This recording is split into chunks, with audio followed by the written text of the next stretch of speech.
Ito yung Chinese kangkong ko dito sa taas ng bahay. Tinanim ko lang siya sa lupa. Sa paso yung mga sa plastic bottle ng mineral water, yung mga galon siya.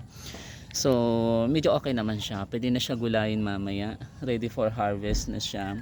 Tapos, meron din akong tinanim dito. Actually, sa tubig lang siya.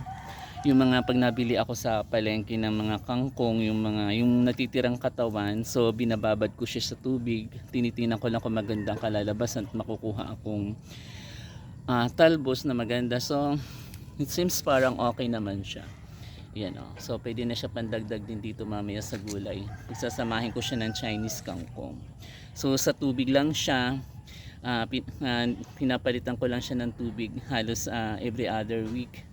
So, medyo okay naman ang kinalalabasan niya. Tapos, meron din ako dito yung mga kangkong din na katulad ng sinabi ko, yung pag bumibili, mga natitirang katawan na hindi na pwedeng isama sa gulay.